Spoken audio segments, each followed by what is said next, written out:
Welcome to Bird media. నేను మీ Pavan Krishnamurthy. Chief justice of India justice Suryakant గారు చాలా ఆగ్రహం వ్యక్తం చేస్తున్నారు బార్ కౌన్సిల్ ఆఫ్ ఇండియా మీద. ఎందుకు అనంటే నల్సార్ వివాదం అందరికీ తెలిసినటువంటిదే.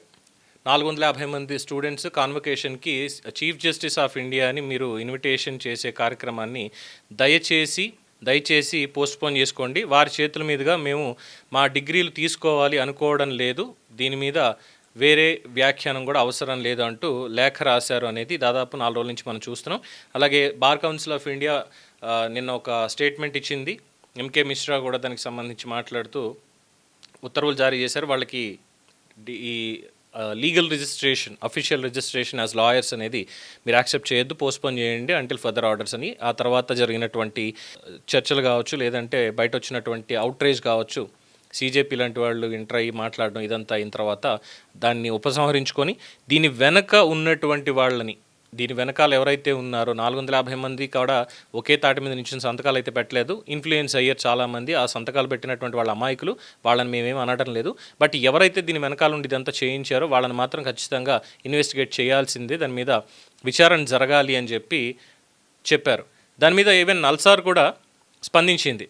అది మా విచక్షణకు వదిలేయండి, మాది ఇన్వెస్టిగేట్ చేయాలా వద్దా అనేటువంటిది మేము తేల్చుకుంటాం, అది దయచేసి మా డిస్క్రిప్షన్కి అది వదిలేయండి అని చెప్పి వాళ్ళు కూడా ఒక స్టేట్మెంట్ని రిలీజ్ చేశారు. అయిన తర్వాత చీఫ్ జస్టిస్ ఆఫ్ ఇండియా దీని మీద స్పందిస్తూ, ఇది విద్యార్థులకు తనకు మధ్య ఉన్నటువంటి అంశం, విద్యార్థులు తమ అభిప్రాయాలను వెల్లడించడం ప్రజాస్వామ్యంలో భాగం, నిరసన వ్యక్తం చేశారనే కారణంతో వాళ్ళ భవిష్యత్తు మీద ప్రభావం చూపే నిర్ణయాలు తీసుకోవడం సరికాదు. ఇది ఆయన చేసినటువంటి వ్యాఖ్య. అలాగే ఇక బీసీఐ కూడా స్పష్టమైనటువంటి సంకేతం ఇచ్చారు. విద్యార్థుల అభిప్రాయ స్వేచ్ఛ, నిరసన హక్కులను గౌరవించాల్సిన అవసరం ఉంది అని స్పష్టం చేశారు. మరోవైపు న్యాయ వ్యవస్థకు సంబంధించిన సంస్థలు పరస్పర గౌరవంతో వ్యవహరించాల్సినటువంటి అవసరం ఉందని కూడా ఆయన స్టేట్మెంట్ ఇచ్చారు. ఇక దీనికి సంబంధించి బయట జరుగుతున్నటువంటి చర్చల మీద బీసీఐ చైర్మన్గా ఉన్నటువంటి మానన్ మిశ్రా కూడా దీని మీద స్పందిస్తూ, విద్యార్థుల ప్రయోజనాలని కాపాడమే మా లక్ష్యం, తొందరపాట్లో ఆదేశాలు ఇచ్చాం, ఈ విషయం తమ దృష్టికి వచ్చిన వెంటనే 40 నిమిషాల్లో సవరించాము, బీసీఐ విద్యార్థుల హక్కుల విషయంలో ఎలాంటి ఘర్షణ కూడా లేదు అంటూ స్పష్టం చేశారు.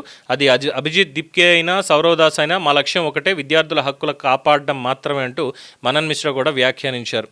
సో కాక్రోచ్ జనతా పార్టీ అన్ని లీగల్ కాక్రోచ్లు ఒకటైతే అంటూ వ్యాఖ్యానం చేశారు. అంటే వాళ్ళ నరేషన్ వేరు అందులో వాళ్ళు చేసినటువంటిది.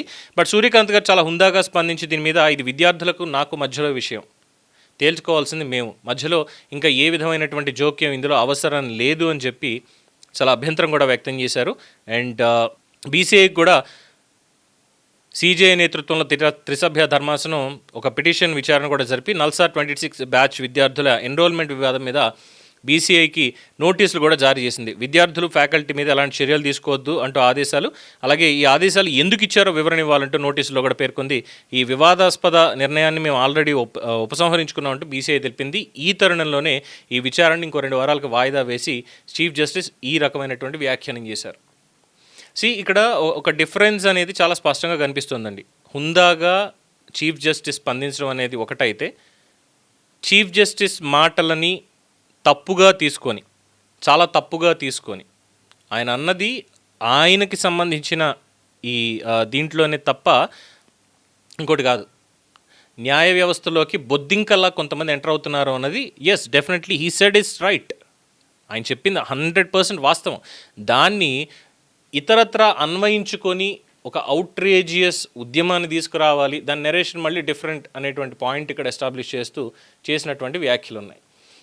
ఇది చిలికి గాలివాన్ అయ్యేలా ఉంది. ఎందుకంటే ఈ జెన్జీ యూత్ స్టూడెంట్స్ వీళ్ళని టచ్ చేయకూడని చోట టచ్ చేస్తున్నారు వీళ్ళు. సో మనం సంయమనంతో వ్యవహరించాలి అన్నటువంటి ఒక ఆలోచనతోటి చీఫ్ జస్టిస్ చాలా నెమ్మదిగా స్పందిస్తూ ప్రతిదాని మీద చాలా ఆలోచించి మరీ స్పందిస్తున్నారు.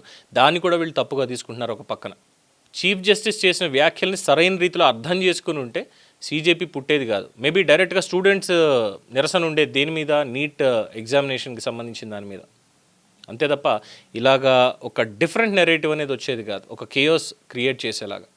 బట్ ఎనీవే చీఫ్ జస్టిస్ చాలా స్పష్టంగా చెప్పారు దీని మీద, ఇది విద్యార్థులకి నాకు మధ్యలో ఉన్నటువంటి సందర్భం అని. ఇక బీసీఐ కూడా దానికి సంబంధించిన వివరణ ఇచ్చింది. ఇంతటితో ఈ వివాదం ఇక్కడ ఆగుతుందా లేదా, లెట్స్ వెయిట్ అండ్ సీ.